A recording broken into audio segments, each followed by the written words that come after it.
what I saw was a very political Justice Department.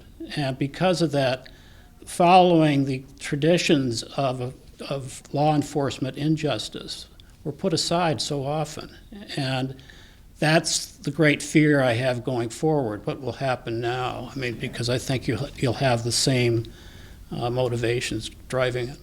Well, the reason why I'm interested is similarly, you have the Trump administration having lost the popular vote, as did Bush II, and basically running as fast as they can to outpace demographic and cultural shift in this country.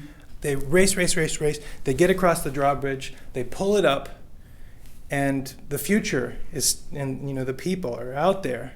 And what's the first thing you do when you're inside the castle? You start to build up more walls. You were in the castle when the drawbridge came up. So I'm curious, what did you observe from that? Well, I think what I saw in the Bush years was a real focus on voter suppression activity. There was a support of voter ID, which really had not been a big issue before then.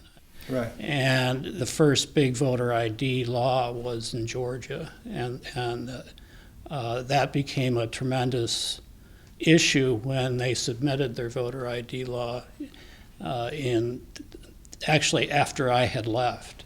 The people I worked with worked on that, so I was quite familiar with what was going on. But that was a submission in which the career people unanimously, except for one hire who had been brought in the Bush administration, recommended they object. They felt that there was a discriminatory impact behind it, and it was rejected by the career, or by the political leaders at the time. And that was, I think, the best example of voter suppression. But there was a great deal of emphasis on voter fraud types of issues, not just in the Civil Rights Division, but in the criminal section that enforced the federal voter fraud laws.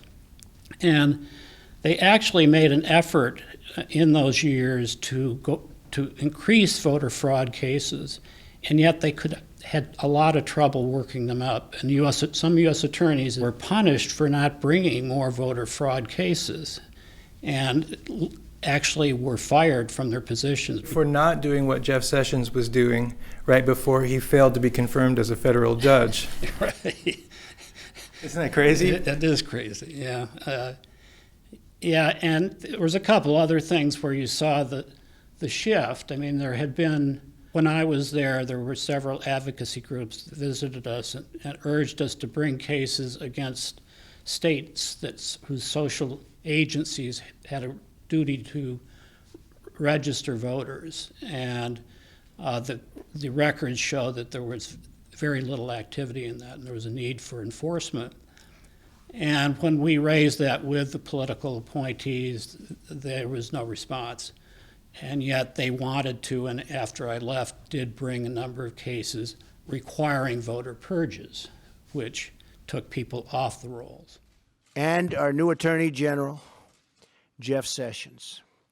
I wish you God's wisdom and blessings in your journey. Mr. Vice President, would you please conduct the swearing in? Thank you. Thank you very much for being here, everyone.